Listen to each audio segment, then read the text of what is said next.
The cold bit through the leather of his gloves, a familiar, almost comforting sensation. Oberleutnant Karl Müller, at 26 already a veteran of over 300 combat missions and an ace with 48 confirmed kills, scanned the endless blue above the English Channel. The morning sun of May 8, 1944, glinted off the sleek, predatory lines of his Focke-Wulf FW-190 Ammonus 8. Below, the water was a sheet of wrinkled steel. To his left and right, the other 11 aircraft of his swarm from Jagdschwader 26 Schlageter held formation with practiced ease. They were hunting. The early warning radar at Cap Grisnez had reported a formation of American bombers, B-17s, most likely, heading towards the Ruhr, their fighter escort presumably lagging behind or already turned back at the limit of their fuel. Through his headset crackled the voice of his wingman, Feldwebel Erich Vogel. "Anything on your side, Herr Oberleutnant. My eyes are getting tired of all this blue." Müller allowed himself a thin smile. "Patience, Vogel. The Amis are never on time. Too busy drinking their coffee and reading their comic books." A ripple of laughter echoed across the radio frequency. It was a common joke, born from 2 years of brutal but largely successful combat against the American bomber streams. The FW-190, particularly this late-model Ammonus 8 with its formidable armament of 2 13 machine guns and 4 20 cannons, was a Zersterer, a destroyer. Against the 4-engine Polk formations, their tactics were refined and deadly. High-speed slashing attacks from the front, targeting the lead aircraft to break the formation's cohesion, then picking off stragglers. The American escort fighters, the P-47 Thunderbolts and P-38 Lightnings, were respected but not feared. They were heavy, their radial engines left telltale smoke trails, and they couldn't turn with a well-flown 190. The newer P-51 Mustangs were a concern. Whispers of their long range and performance had filtered back, but intelligence insisted they were few in number, their Merlin engines delicate and unsuited to the rough and tumble of close combat. Müller's confidence was not arrogance. It was etched in the statistics he saw every week. In the first 4 months of 1944 alone, JG-26 had claimed over 200 Allied aircraft destroyed. The Reichsverteidigung, the defense of the Reich, was taking a toll, but it was a toll the Luftwaffe was convinced it could manage. The Americans, they believed, were industrialists, not warriors. They built machines by the thousand, but they lacked the hardened, battle-savvy pilots that years of war over the Arctic, the Mediterranean, and the Eastern Front had forged in the Luftwaffe. A pilot like Müller, who had fought Spitfires over Dieppe and La-5s over Kursk, viewed the young Americans flying their factory-fresh machines with a mixture of professional respect and paternalistic pity. They had numbers, he had skill, and in the lethal calculus of aerial combat, skill had always trumped mere numbers. What Müller, and indeed the entire Luftwaffe High Command, could not possibly fathom was that the calculus itself was being rewritten, not in a boardroom in Washington, but on factory floors across the American Midwest. The numbers they dismissed as propaganda were not just real, they were catastrophic underestimates. And the machine he was about to encounter was not the P-51 he had briefed on. It was something else entirely, a product of an industrial and philosophical approach to war so alien to the German mindset that its very existence seemed a violation of the natural order. The reports of a new, devastatingly effective American escort fighter had been filed away in Berlin, marked with the skeptical notation: Übertriebene Feindpropaganda, exaggerated enemy propaganda. Today, Karl Müller would become a first-hand witness to just how tragically wrong that assessment was. The confidence of the German fighter arm in early 1944 was built on a formidable, and in many ways justified, foundation. Since the heady days of the Blitz, the Luftwaffe had dominated the skies over Europe. Even as the strategic bombing campaign intensified, German aces piled up staggering scores. Pilots like Erich Hartmann with over 300 kills, and the men of elite units like JG-26 and JG-2 were national heroes. Their aircraft, particularly the FW-190 designed by Kurt Tank, were masterpieces of engineering, compact, heavily armed, and incredibly robust. The standard American escort fighter, the Republic P-47 Thunderbolt, was nicknamed the Jug by its pilots, but to the Germans it was Die Dick, the Fat One. Intelligence profiles based on encounters in 1943 listed its weaknesses authoritatively: poor climb rate, sluggish acceleration, a turning radius like a freight train, and a limited operational radius that forced it to abandon the bombers deep inside Germany. The Luftwaffe's tactical playbook was built around these perceived flaws. They would wait, often guided by a sophisticated network of ground-based radar and controllers, for the moment the Thunderbolts had to turn for home. Then the Gefechtsverband, a battle formation of interceptors, would pounce on the now vulnerable bombers. The Americans responded by trying to extend the P-47's range with jettisonable fuel tanks, but German intelligence reports, compiled from debriefings of weary pilots, consistently downplayed their effectiveness. A report from Luftwaffe Reich in January 1944 stated, "The auxiliary tanks used by the P-47 are crude and unreliable. They are often jettisoned prematurely in anticipation of combat, negating their purpose. The strategic depth of the Reich remains secure." This intelligence failure was systemic. It was rooted in a fundamental cultural and institutional blind spot. German military philosophy prized qualitative superiority, the Überlegenheit of the individual weapon and the master craftsman who operated it. A Tiger tank could defeat 10 Shermans. A single U-boat could sink 100,000 tons of shipping. A seasoned pilot in a Focke-Wulf could decimate a formation of bombers. The idea that an adversary could achieve decisive quantitative and qualitative superiority simultaneously was not just alarming, it was psychologically rejected. The German war economy, under Albert Speer's frantic efforts, was achieving miracles of production, but it was a straining, complex system building increasingly complex machines. They looked at American production figures: 3,000 aircraft a month, 1,000 tanks a week, and dismissed them as empty propaganda, the boastful output of a nation that didn't understand real war. How could something built so fast possibly be any good? There were voices of caution, of course. They were ignored. Oberstleutnant Joseph Pips Priller, the legendary commander of JG-26, had returned from a conference in Berlin deeply troubled. He had seen fragmented reports from the Eastern Front, mentioning a new, fast, long-range American fighter appearing in Soviet markings. He had heard whispers from test pilots who had evaluated captured Merlin engines. In a memo to Luftwaffe High Command in February 1944, he wrote, "We must consider the possibility that the enemy has closed the technical gap, not incrementally, but in a single leap. Our tactics, which rely on the performance limitations of the P-47 and P-38, may become suddenly and catastrophically obsolete." The memo was acknowledged, then filed. The prevailing wisdom at the highest levels, particularly in the person of Reichsmarschall Hermann Göring, was that the sheer will and fighting spirit of the German pilot would always prevail. Technology was a tool, not a determinant. This belief was about to collide with a devastating American reality. That reality had a name: the North American P-51 Mustang, but not the early Mustangs with their underwhelming Allison engines. This was the P-51 billion, and just entering service, the P-51C, powered by the British Rolls-Royce Merlin 61 engine, built under license by Packard in Detroit. The story of its creation was itself a tale of Allied cooperation and American industrial improvisation that would have baffled German planners.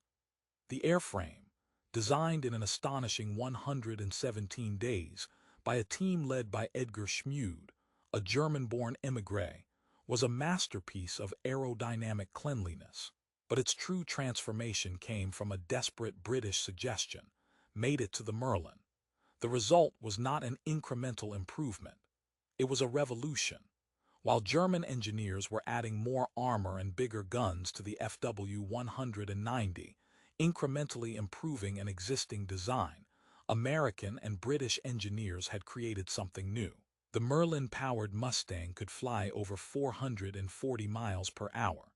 Its service ceiling was over 41,000 feet, far above where the FW-190 was most comfortable. Most crucially, with the addition of two sleek, paper-thin metal drop tanks, its range stretched to an unbelievable 1,650 miles. It could fly from England to Berlin, fight for 30 minutes and return. This single fact invalidated the entire German defensive strategy. The Reichsverteidigung's central premise, that the bombers would be unprotected over their targets, was shattered. The production numbers were the second, equally brutal, pillar of the coming shock. German intelligence estimated that by mid-1944, the Americans might be able to field perhaps 300-400 long-range escort fighters. The reality was monstrous. North American aviation's plants in Inglewood, California, and Dallas, Texas, were not factories. They were ecosystems of production. Using techniques pioneered by the automotive industry, they broke the complex aircraft into modular subassemblies. A wing was not built on the plane. It was built on a separate jig, stuffed with wiring and control linkages, then married to the fuselage in a final, rapid assembly line. The numbers defy belief. In January 1944, they built 357 P-51s. In February, 421. In March, 490. By May, the month Karl Mueller patrolled the channel, the figure was nearing 600 per month. For every FW-190 or Bf-109 rolling out of a German forest factory, shrouded in camouflage netting and vulnerable to bombing, 10 Mustangs were emerging from sun-drenched American plants, their aluminum skins gleaming. They weren't just building aircraft. They were building an air force anew, every single month. The man most responsible for harnessing this raw industrial power for the escort mission was a quiet, relentless officer named Brigadier General James H. Jimmy Doolittle. In January 1944, he issued a simple, historic order to the 8th and 9th Air Forces. Henceforth, the fighters were not to be tied to the bombers. They were to seek out and destroy the Luftwaffe wherever it could be found, in the air, on the ground, in its hangars. The goal was not mere escort, it was air supremacy. The tool for this new, aggressive doctrine was the P-51.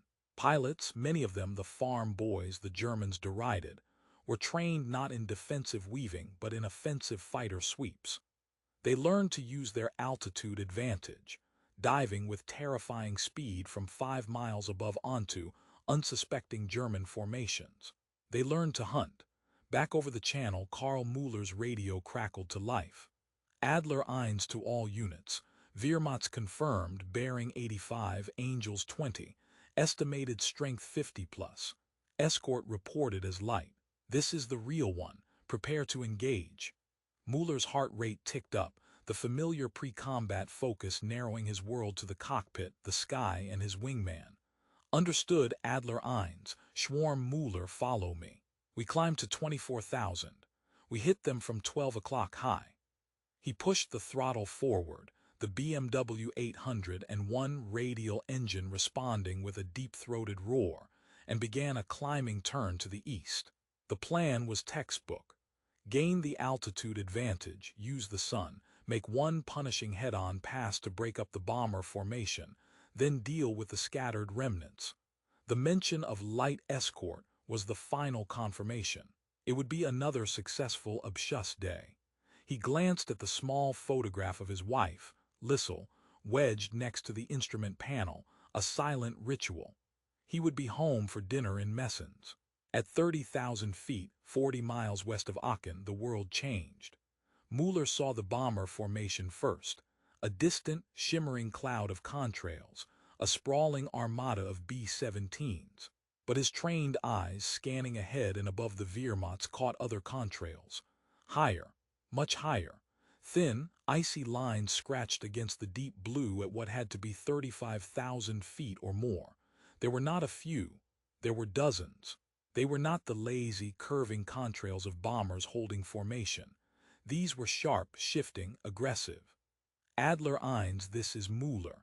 I have multiple high contrails, well above the bomber stream. Angels 35 plus. Do you confirm? The response was delayed. We see them, Mueller. Probably high cover. Stay on course. They're too high to interfere. But they weren't. As Mueller watched, the contrails began to curve, not away but downward.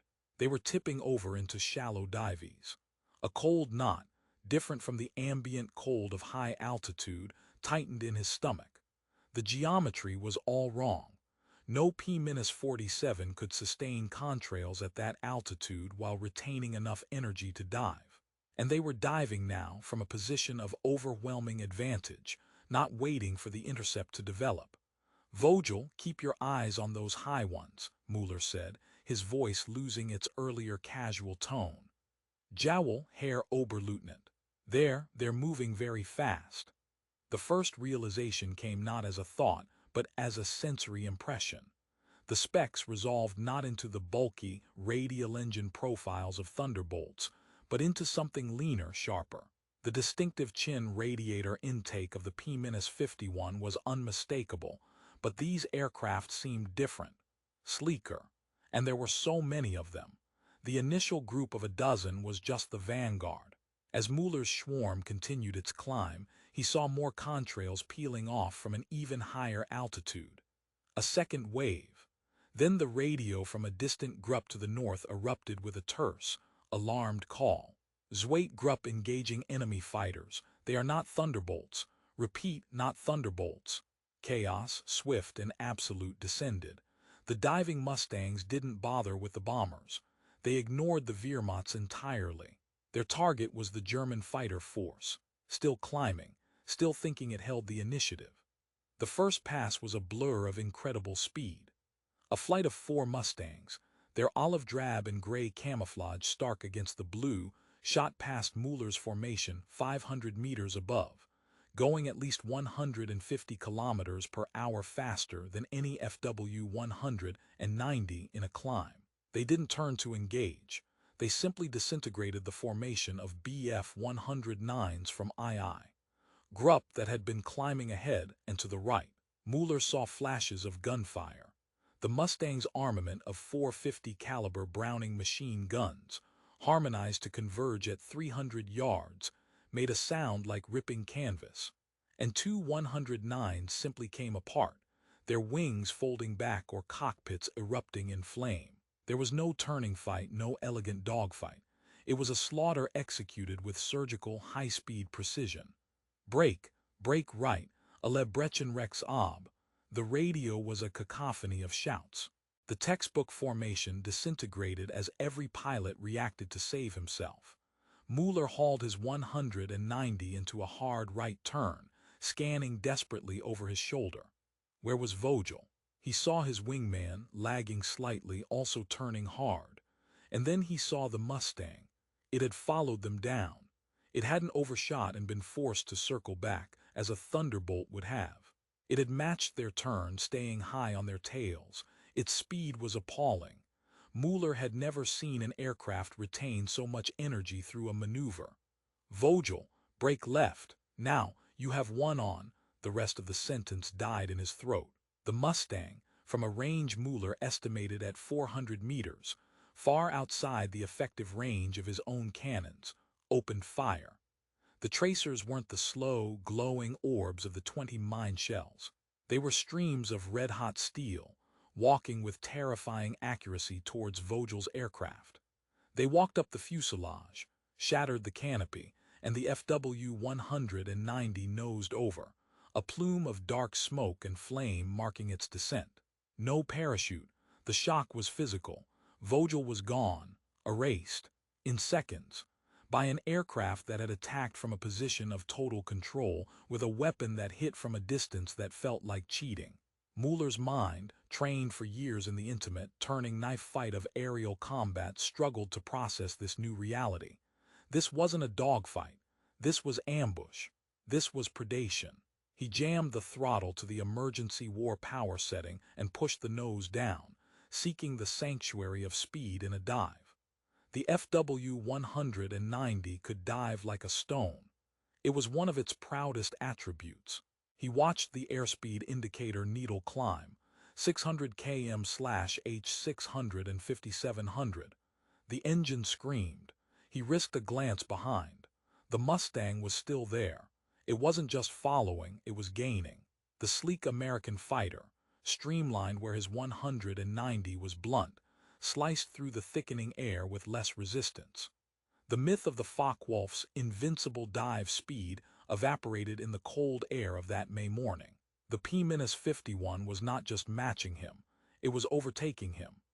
Panic, a sensation he hadn't felt since his first mission over England in 1940, began to claw at the edges of his consciousness. He pulled out of the dive at 5,000 feet, his vision graying from the G-forces.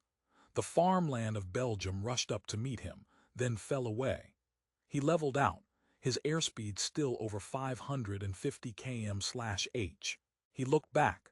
The Mustang was there 300 meters back holding position. It wasn't shooting, it was just there, stalking him. The message was as clear as it was humiliating: I can kill you whenever I choose. The radio was a bedlam of disaster. Sie sind überall, they are everywhere, was the most common scream. Fragmented reports painted a picture of a battle dissolving into a rout. Grupp scattered, I am alone, cannot shake him. Then the most chilling transmission of all from a calm, almost disbelieving controller on the ground. Achtung, alle Jäger. Radarbild zeigt mehr als 200 feindliche Jäger im Raum. Ich wiederhole, mehr als 200. Attention, all fighters. Radar shows more than 200 enemy fighters in the area. I repeat, more than 200. 200. The number echoed in Mueller's skull. It was impossible.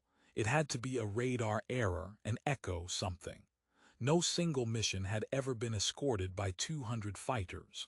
The entire Jagdwaffe couldn't scramble 200 fighters on a moment's notice. Yet, as he banked gently, trying to keep the relentless Mustang in sight while looking for any friendly aircraft, he saw the evidence in the sky. The contrails were no longer neat lines. They were a chaotic web, a cat's cradle of death woven across 30,000 cubic miles of airspace. And the majority of them were the thin, high lines of the Mustangs. They were not just escorting, they were flooding the zone. They owned it. His fuel warning light flickered on. The brutal climb and dive had consumed his reserves. He had maybe 15 minutes of flight time left before he would have to find a landing strip. The Mustang on his tail had followed him from 30,000 feet to the deck. It showed no sign of leaving. The range advantage the intelligence reports had mocked, the reports that claimed the P-51 billion still had limited endurance, was a cruel joke. This aircraft had loitered, fought, and now pursued him with an endurance that seemed supernatural. A plan, desperate and simple, formed in his mind. He would lead the Mustang towards the known flak batteries around Liege. The German 88 gunners were sharp. They might not hit the nimble fighter, but they might scare it off. He turned northeast, keeping low, using the terrain. The Mustang followed, a persistent shadow. He could see the details of it now.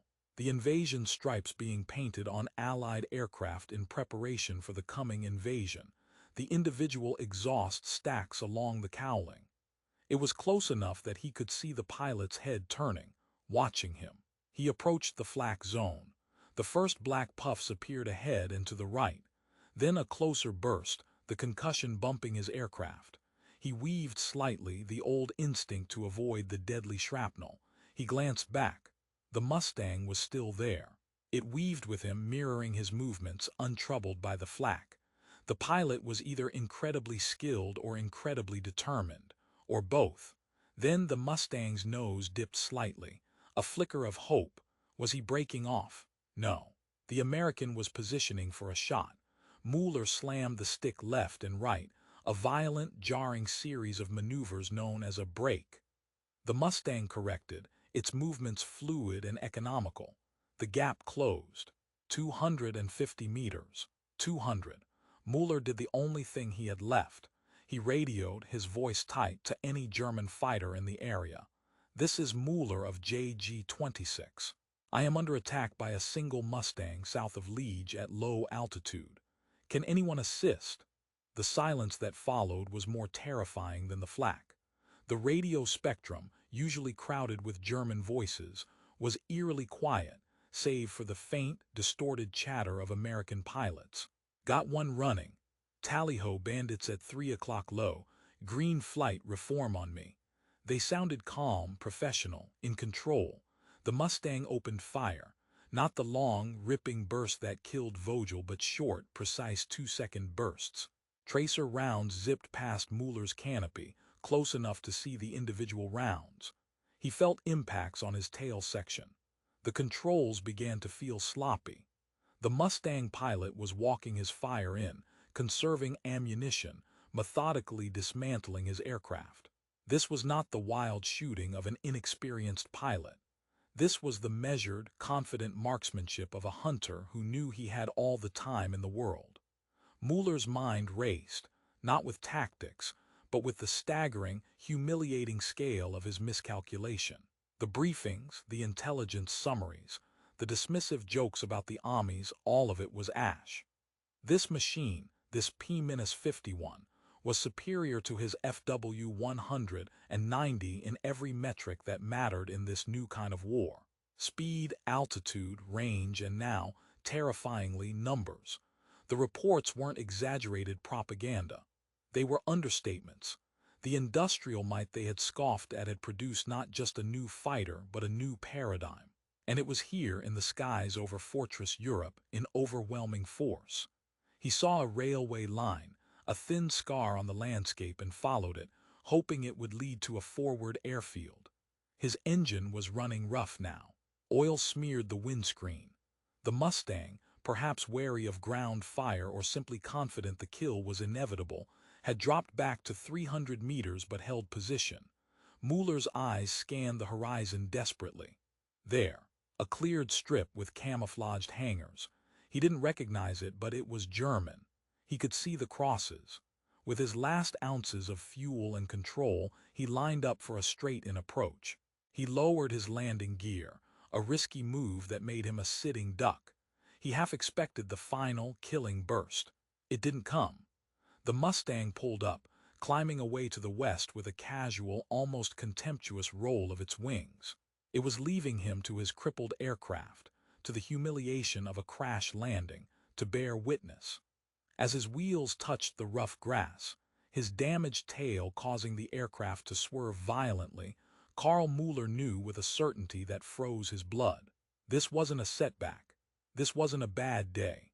The sight of those 200 contrails, the effortless way that single Mustang had dismantled his swarm and hunted him to the ground, signaled something far worse. The Luftwaffe's hard-won air superiority, the foundation upon which the entire defense of the Reich rested, was not being challenged. It was being obliterated.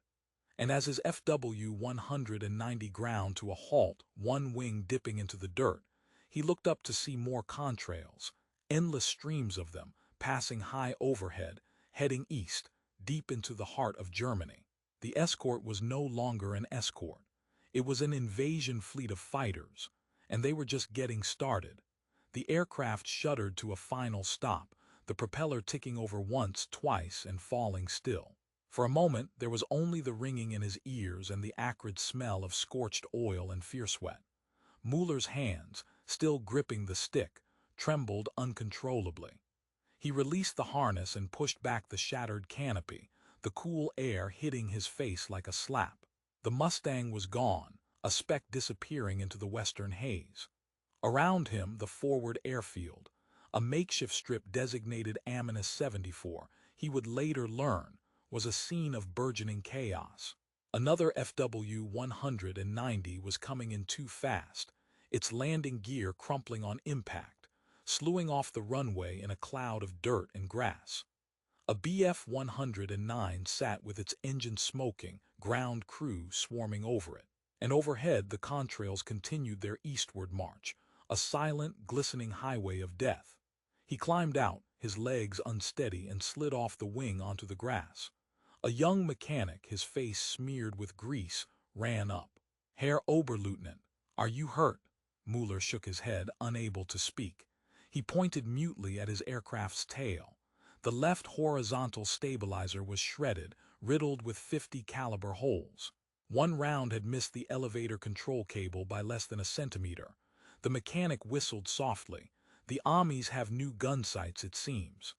"It wasn't the gun sight," Mueller croaked, his voice raw. "It was the aircraft, a Mustang. It had followed me from 30,000 feet. It outdove me." The mechanic looked at him with a mixture of pity and disbelief. No German aircraft was outdived by an American one. It was a fundamental truth, like gravity. Before he could respond, the roar of another emergency landing drowned out conversation. It was a Junkers Ju-88 night fighter, hopelessly off course and damaged, belly landing in a shower of sparks.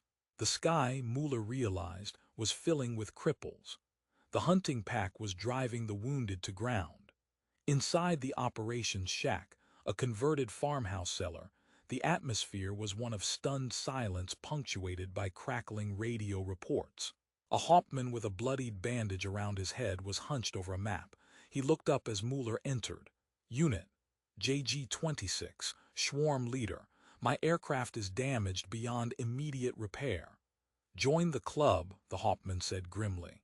"You're the fourth from JG-26 to wash up here in the last 20 minutes. The rest—" He didn't finish. He gestured to a junior officer frantically scribbling messages. "We're trying to get a picture. It's a massacre. Initial reports from Jaffu Hollandroor indicate we engaged with approximately 80 fighters. They are reporting over 200 enemy fighters confirmed. The bomber formation was a feint, or a bonus. We were the target." Mueller sank onto a wooden crate, the reality settling into his bones, colder than the high-altitude frost. "The Mustangs, they have range. They have altitude. They don't just escort. They hunt." "We know that now," the Hauptmann snapped, then rubbed his eyes, the anger dissolving into exhaustion. "The radar picture showed them stacking all the way to 40,000 feet. They held the high ground before we even took off. Our controllers thought it was a ghost echo, a weather phenomenon. No one believed it." The radio speaker on the wall sputtered with a direct feed from the defense zone controller, his voice strained but methodical, cataloging disaster in real time. "Grupp from Jagdschwader 1 reports contact lost with 6 aircraft. III. /JG3 reports formation broken, heavy losses. Confirmed sightings of P-51 billion and P-51C variants. They are engaging our fighters at will. The bomber stream is proceeding to target unimpeded." Another voice, younger, laced with panic, cut in. "Adler 1 is down. Repeat, Adler 1 has been shot down. No parachute sighted." Mueller closed his eyes. Adler 1 was the mission commander, a major with over 50 victories, a legend, erased just like Vogel. The calculus had not just been rewritten, the slate had been wiped clean. By the time a ragged truck arrived to take the stranded pilots to a central collection point, the scale of the defeat was hardening into numbers. At the makeshift briefing room in a schoolhouse near Aachen, an intelligence officer from Luftwaffe Reich stood before 30 weary, shocked pilots. His pointer tapped a map. The mission of 8th Air Force today was to bomb Berlin.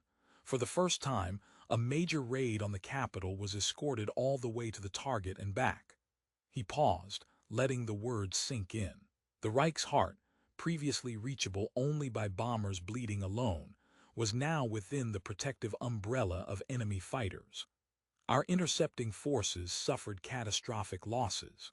Preliminary estimates indicate we lost 38 fighters destroyed in the air, with another 12 damaged beyond repair. We claim 19 enemy aircraft shot down." A murmur, almost a groan, went through the room. 38 to 19. a loss ratio of 2-1. And those 19 claims, Mueller knew from bitter experience, were almost certainly exaggerated in the fog of a losing battle. The true ratio was likely 4 or 5-1.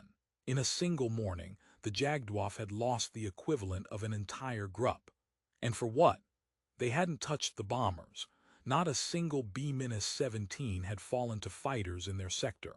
The aircraft responsible, the intelligence officer continued, his voice devoid of its usual confident tone, is the North American P-51 billion and C, powered by the Packard-built Merlin engine. Its performance data, which we previously assessed as exaggerated, appears accurate. He flipped a chart. Speed at altitude, superior to both the FW-190-8 and the BF-109G-6. Rate of climb, superior. Dive performance, comparable, perhaps superior. Operational radius, he swallowed, in excess of 1,600 kilometers with external tanks. Someone in the back cursed. Mueller stared at the floor. The numbers were just abstractions. He had felt them. He had lived them. The Mustang's shadow was still on him. New tactical directives are being formulated, the officer said, but the words were hollow. The old tactic, wait for the escort to leave, was dead. The new tactic was simply survival. The following days were a blur of retreating fronts, not on the ground but in the mind and in the sky. Mueller, given a replacement FW-190-8 from a depot, flew again. But the mission had changed. The confident hunter became the wary prey. They were ordered to fly in larger, defensive formations, to avoid engaging the Mustang packs at all costs, to go after the bombers only under the most favorable conditions. But the favorable conditions never materialized. The Mustangs were always there, higher, faster, and in numbers that defied comprehension. On May 12, just 4 days after his near death, Mueller's reconstituted swarm was bounced near Frankfurt. They never saw the bombers. 8 Mustangs dove from a blinding sun at 38,000 feet. In the ensuing melee, 2 more of his pilots vanished in flames. Mueller escaped only by diving into a thick bank of cloud, his heart hammering against his ribs. The radio chatter was no longer panicked. It was resigned, despairing. Wo sind sie? Where are they? Had replaced Sie sind überall. The institutional blindness began to crumble under the weight of shattered aircraft and dead men. In Berlin, the ignored memos resurfaced. Oberstleutnant Priller's warning from February was circulated again, now with a chilling postscript added by a staff officer. Assessment confirmed. Situation critical. At the Reichsluftwaffe Ministerium, engineers and tacticians pored over every shred of evidence. They obtained a near-intact P-51 billion that had crash-landed in Denmark. What they discovered in its examination was not just a superior aircraft, but a philosophical indictment. Dippeling. Heinrich Weber, a senior aeronautical engineer summoned to the examination hangar at Richlin, recorded his findings in a confidential report. He stood before the Mustang's airframe, stripped of its wings, his voice low with a kind of professional awe as he dictated to his assistant. The airframe is remarkably simple. The construction is semi-monocoque, using stressed aluminum skin of a lighter gauge than we employ. The riveting is crude by our standards, but observe the laminar flow wing. The precision of this profile is extraordinary. It is not hand-finished. It is machine-made, jigged for perfect consistency. This explains the low drag. He moved to the engine bay. The Packard Merlin V-1650-3. It is a direct copy of the Rolls-Royce Merlin 61, but the tolerances, the fittings, they are standardized. Interchangeable.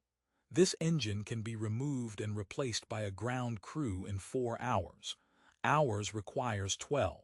The turbo-supercharger intercooler system is integrated with the radiator in a single streamlined unit. It is brutally efficient.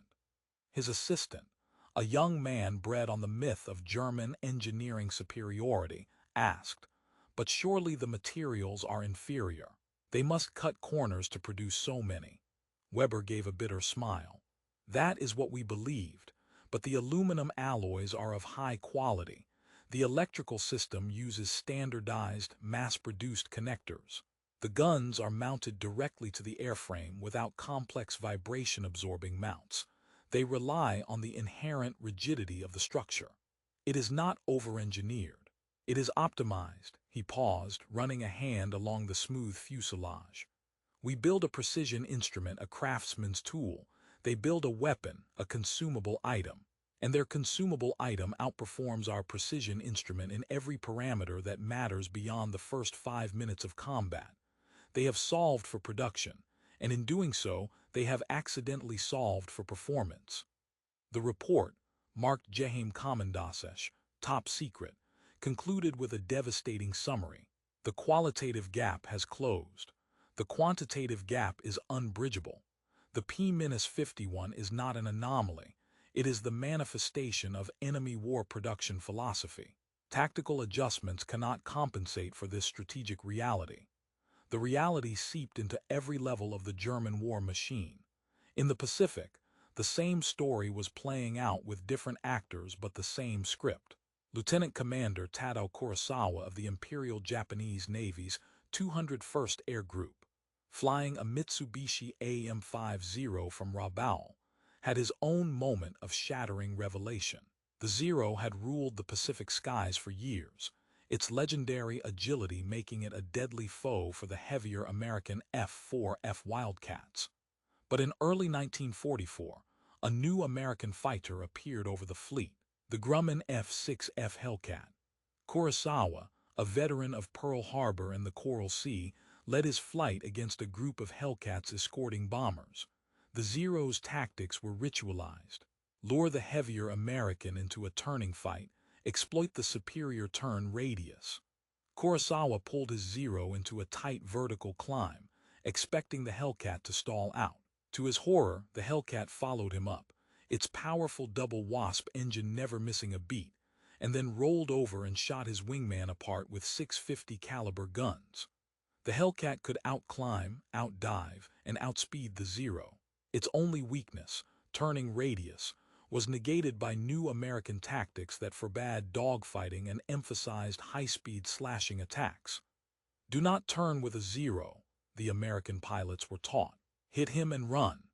Kurosawa escaped that day, his Zero riddled with holes, his understanding of aerial combat forever altered. The reports from Germany about a miraculous new American long-range fighter seemed distant then. Now they felt like chapters from the same terrible book. The industrial giant had awakened, and its weapons were no longer inferior copies. They were purpose-built engines of destruction. Back in Europe, the strategic impact unfolded with merciless logic. The big week of February 1944 had been a warning tremor. May 1944 was the earthquake. With the Luftwaffe fighter force pinned down, mauled daily over its own territory, the Allied air offensive achieved a crushing supremacy. The bridges over the Seine were destroyed, isolating the Normandy battlefield. Railway networks in northern France were systematically obliterated. The Jagdwaffe was ordered to conserve its strength for the inevitable invasion, but conservation meant ceding the sky. When the order came on June 6, 1944, the Luftwaffe could muster only a few hundred sorties over the beaches, a pathetic response against the thousands flown by the Allies. Oberstleutnant Joseph Priller famously led a mere 2 FW-190s in a strafing run over Sword Beach, a gesture of defiance that highlighted the utter devastation of his command. The once mighty JG-26, which had boasted over 200 victories in early 1944, was a hollow shell by July, its veteran pilots dead or captured, its new replacements lasting an average of 3 missions. For Karl Müller, the summer was a slow-motion funeral. He flew because that was his duty, but the hunter's confidence was gone, replaced by the grim fatalism of the condemned. He scored no more victories. His world narrowed to the next mission, the next desperate scan of the sky for those telltale high contrails. He saw the best of his generation vanish. His Gruppenkommandeur, A Knight's Cross holder with 68 kills was shot down and captured by a P-51 over Belgium. His close friend, a technical officer, showed him secret reports of new German wonder weapons: the Me-262 jet, the Me-163 rocket plane. When these arrive, Karl, the tide will turn. They will outpace anything the armies have. But Mueller looked at the production figures attached: 20 jets expected by September, maybe 50 by year's end. And he looked at the intelligence summary of American production: 600 Mustangs in May, 650 in June, 700 projected for July. The waves of gray-green aircraft on the report were like a tidal wave drawn on a chart. What were 50 jets against 700 Mustangs a month? And the jets were fragile, fuel-thirsty, their runways vulnerable. The Mustangs were everywhere, durable, and their fuel seemed limitless. The human cost became a grinding, statistical tragedy. In the first 6 months of 1944, the Luftwaffe lost 2262 pilots killed or missing just in the defense of the Reich. The training pipeline, already shortened to meet demand, was now pouring half-trained boys into the meat grinder. The average life expectancy of a new pilot on the Western Front in mid-1944 plummeted to less than 4 weeks. Mueller, at 26, became an ancient, a relic from a bygone era when skill mattered. He watched 19-year-olds with 30 hours of flight time tremble before their first mission, and he often attended their memorials within the week. The institutional knowledge, the hard-won tactical wisdom of years, was evaporating with every funeral pyre. The collapse of morale was not a sudden break, but a creeping frost. Pilots began to avoid combat. They would jettison their bombs early, claim engine trouble, fire their cannons at maximum range to record an attack, and then flee. The term Abschusskrankheit, victory sickness, was replaced by Jabberschuh, fighter-bomber phobia. The sight of a contrail high above now triggered a Pavlovian response of dread. Ground crews, seeing the same pilots fail to return day after day, worked with sullen resignation. The letters from home spoke of cities burning under round-the-clock bombing, of the relentless advance from both east and west. The war was no longer something happening at the front. It was falling from the sky, and the men tasked with stopping it were being systematically erased. Mueller's final mission came on August 15, 1944, over the Falaise Pocket. The order was to attack Allied ground forces, a desperate attempt to stem the armored tide. It was a suicide mission. The sky belonged to the Allies. His swarm of 4 was jumped by a squadron of 12 Mustangs before they even reached the battle area. It was not a fight, it was an execution. One FW-190 exploded immediately. Another spiraled down, trailing flame. Mueller's wingman radioed a single, choked "Hilf" before the transmission cut. Mueller, throwing his aircraft into a gut-wrenching series of evasive maneuvers, felt the impacts before he heard the guns.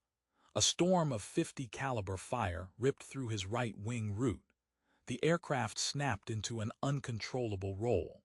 The cockpit filled with smoke. "Dies ist es," he thought with surreal calmness. This is it. He fought the canopy release, the slipstream tearing at him. He tumbled out into the roaring chaos, pulled the ripcord, and the silk blossomed with a heart-stopping jolt. He hung there, swinging beneath the white canopy, a perfect target. He watched his FW-190, the machine that had been an extension of his will for 4 years, spiral down and explode against a French hillside.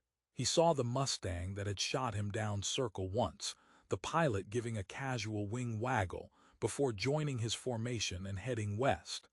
The contempt was complete. He was not worth the ammunition.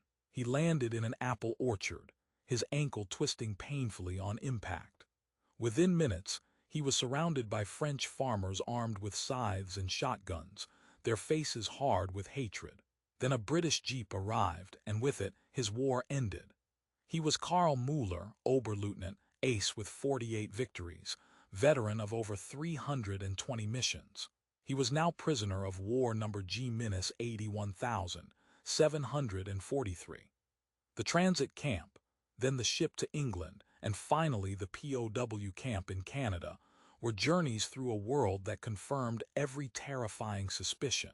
On the train ride to the coast in England, his guarded carriage passed near an airfield. For an hour, he watched as Mustangs took off and landed in a continuous, rhythmic flow. Not in flights of 4, but in endless streams. He counted 67 in 1 hour just from one field.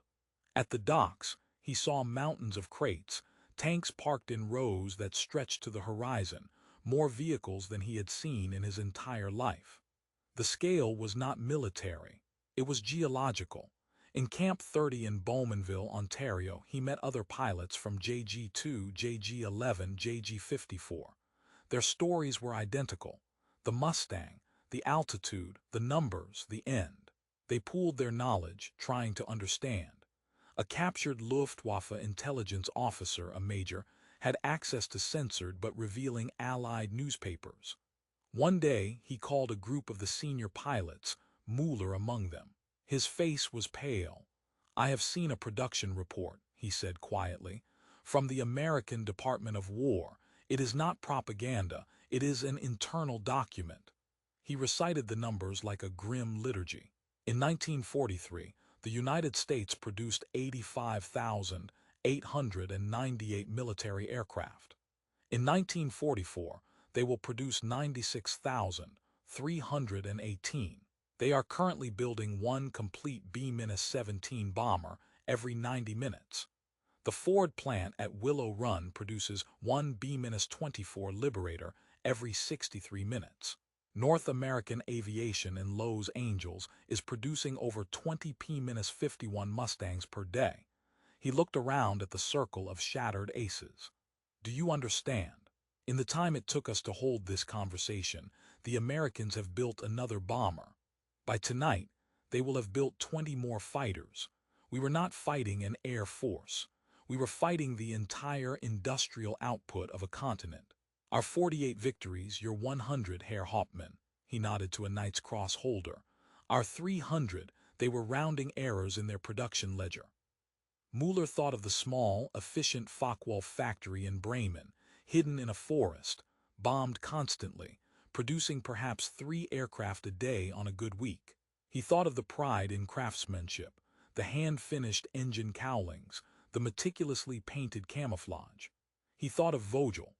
All of it, every ounce of skill, courage, and sacrifice had been processed and negated by the relentless, impersonal mathematics of production lines. The war ended. Mueller returned to a broken Germany in 1947.